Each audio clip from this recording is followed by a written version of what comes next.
হানিমুনে গিয়ে স্বামী স্ত্রীর সামান্য ভুল বোঝাবুঝি আর তার পরিণতি হিসেবে স্ত্রীর হঠাৎ নিখোঁজ হয়ে যাওয়া।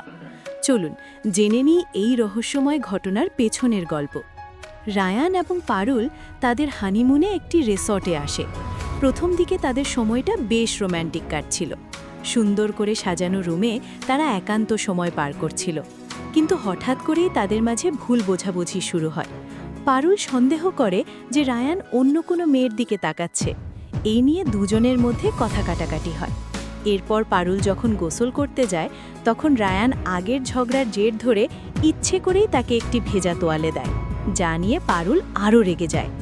ঝগড়ার পর তারা যখন রুমের বাইরে আসে, তখন এক অপরিচিত বৃদ্ধ তাদের পথ আটকায়। সে রায়ানকে সতর্ক করে বলে যে এখানে স্ত্রীর সাথে ঝগড়া করা যাবে না। যদি তারা ঝগড়া করে তবে দেবীর ভক্ত এক কাপালিক এসে তার স্ত্রীকে তুলে নিয়ে যাবে এবং বলি দেবে। স্ত্রীকে বাঁচাতে চাইলে রায়ানকে মন্দিরে গিয়ে প্রার্থনা করতে হবে।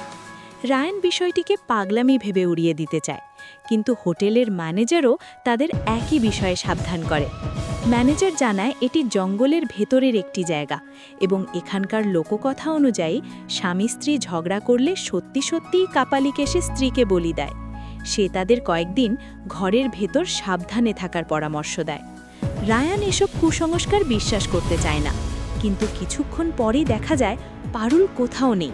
সে একা সেই রহস্যময় মন্দিরের দিকে চলে গেছে, আর রায়ান রাতের অন্ধকারে মশাল জ্বালানো সেই মন্দিরের আশেপাশে চরম উৎকণ্ঠা নিয়ে পারুলকে খুঁজতে থাকে। বৃদ্ধের কথা কি তবে সত্যিই ফলতে শুরু করেছে?